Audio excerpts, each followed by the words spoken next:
ఇవాళ నిన్ననే ముఖ్యమంత్రి మన్న కూడా ప్రకటించడం జరిగింది. ఇవాళ ఎవ్రీ వీక్ వాళ్ళ మెనూను కూడా ప్రత్యేకించి అధికారులు పరిశీలించి వాళ్ళ క్వాలిటీ ఫుడ్ అందించాలి. క్వాలిటీ ఎడ్యుకేషనే కాదు, క్వాలిటీ ఫుడ్ ను కూడా విద్యార్థులకు అందించాలని ఉద్దేశం ఈ ప్రజా ప్రభుత్వానికి ఉంది కదా. అందుకే మీరు 10 ఏళ్లలో మీరు ఎందుకు పెంచారు డైట్ ఛార్జీలు? ఎందుకు టీచర్ రిక్రూట్మెంట్ చేయలే? ఇవాళ ఈ ప్రజా ప్రభుత్వం సంవత్సరంలో అంటే 10 నెలల్లోనే 11,000 టీచర్ రిక్రూట్మెంట్ చేసినాం. ఇవాళ నా ఎస్సీ ఎస్టీ బీసీ అనగాండ వర్గాలే కదా ఇవాళ ప్రభుత్వ స్కూళ్లలో చదువుకునేది. మరి మీరు ఎందుకు రిక్రూట్ చేయలే? ఎందుకు డిఎస్సి రిక్రూట్ చేయలే? అంటే మీకు విద్యార్థుల మీద గానీ స్కూళ్ల మీద గానీ తెలంగాణ ప్రజల భవిష్యత్తు మీద మీకు ప్రేమ లేదు. మీరు ఎంతసేపు రాజకీయ డ్రామాలు చేస్తున్నారు కదా. ఇవాళ అందుకే ప్రజలన్నీ గమనిస్తున్నారు. ఇవాళ మా చిత్తశుద్ధి మేము ఎంత రిక్రూట్ చేసాం ఒక సంవత్సరంలోనే, మీరు 10 ఏళ్లలో ఎన్ని రిక్రూట్ చేసారు? మీరు బడ్జెట్ ఎంత పెంచారు? మేము ఎంత పెంచినాం? అది కదా కావాల్సింది. ఏదో వేగ్గా విష ప్రచారాలు చేసినంత మాత్రంలో తెలంగాణ ప్రజలు నమ్మరండి. ఇవాళ తెలంగాణ ప్రజలు చాలా చైతన్యవంత ప్రజలు. కంపేర్ చేయండి, చర్చ పెడతాం. మీ 10 ఏళ్ల బడ్జెట్ ఎంత ఇచ్చింది, మేము సంవత్సరాలు ఎంత ఇచ్చాం? మీరు ఎందుకు రిక్రూట్ చేయలేదండి? ఒక స్కూలే కాదండి, మొత్తం కూడా తెలంగాణలో విద్యా వ్యవస్థని 20 సంవత్సరాలు వెనక తీసుకుపోయినటువంటి దుర్మార్గుడు కేసీఆర్. ఇవాళ యూనివర్సిటీకి పోదాం, ఏ యూనివర్సిటీకి పోదాం, కాకతీయ గానీ ఉస్మానియా గానీ, అదే ఆనాడు ఉద్యమం కోసం కొట్లాడినటువంటి యూనివర్సిటీలే కదా. ఎందుకు రిక్రూట్మెంట్ చేయలేదండి? ఒక్క రిక్రూట్మెంట్ ఆనాడు కిరణ్ కుమార్ రెడ్డి లాస్ట్ రిక్రూట్మెంట్ చేస్తే మళ్ళీ ఇప్పటి వరకు ఒక రిక్రూట్మెంట్ చేయలేదు. ఎందుకు చేయలేదంటే 10 ఏళ్ల ఇదే విద్యార్థులు తెలంగాణ కోసం కొట్లాడింది. నువ్వు ఎందుకు రిక్రూట్మెంట్ చేయలే? ఇవాళ యూనివర్సిటీలు పోతే పరిస్థితి ఏందండి? పర్మనెంట్ ఫ్యాకల్టీ లేక టెంపరీ ఫ్యాకల్టీలతో ఇవాళ రీసెర్చ్ జరుగుతుందండి. రీసెర్చ్ అంతా కుంటుపడిపోయింది. దీనికి కారణం కేసీఆర్ కదా. ఇవాళ అందుకే తెలంగాణ పునర్నిర్మాణం జరగవలసిన అవసరం ఉంది. ఇవాళ ప్రజాప్రభుత్వం గౌరవ ముఖ్యమంత్రి రేవంత్ రెడ్డి గారు ఇవాళ దానికోసం ఇవాళ నిరంతరం పనిచేస్తున్నారు. దానికి అనుగుణంగానే మొన్ననే ఒక డెడికేటెడ్ విద్యా కమిషన్ కూడా ఏర్పాటు చేయడం జరిగింది. ఇవాళ తెలంగాణలో విద్యా రిఫార్మ్స్ జరగాలి. దాని గురించి మా చిత్తశుద్ధి అది.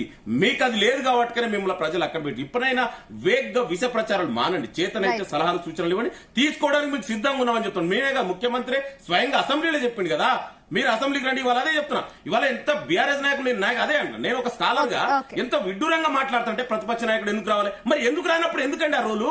రిజైన్ చేయమని అక్కడే పడుకోని ఫామ్ హౌస్ లో ఏం మాట్లాడుతుంటే కనీసం అవగాహనతో మాట్లాడి తెలంగాణ ప్రజలు అందరూ చూస్తున్నారు. అంటే రెసిడెన్షియల్ స్కూల్ కి సంబంధించి అంటే 40% వరకు డైట్ ఛార్జీలు పెంచిన ఘనత మాదే అని చెప్తుంది. కావాలని బీఆర్ఎస్ పార్టీ అనవసర రాద్ధాంతం చేస్తుందంటూ కూడా అంటున్నారు.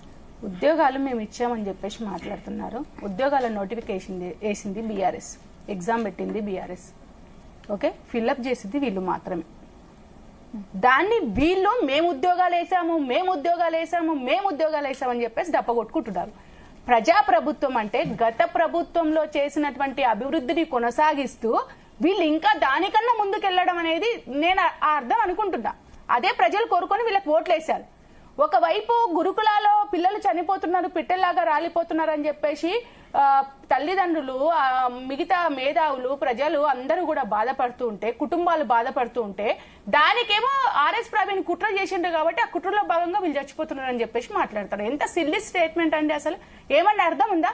ఇందాక జయరాం గారు అన్నారు, ఎస్ మీరు చేసిన స్టేట్మెంట్ మీద మీకు నిజంగా అందులో ఆధారాలు ఉంటే తీయండి, బయటికి తీయండి, రండి, బయటికి రండి, చర్చకు సిద్ధంగా అండి. ఎక్కడికి రమ్మంటారో రమ్మని చెప్పండి. అసలు ఆ పిల్లలు చనిపోవడానికి కారణము కాంగ్రెస్ ప్రభుత్వం. మెస్ ఛార్జీ ఏదైతే అక్కడ నాణ్య పౌష్టికారం లోపించిందో, ఇందాక మీరు బ్రేక్ఫాస్ట్ అన్నారు, బ్రేక్ఫాస్ట్ కూడా తీసేసారు.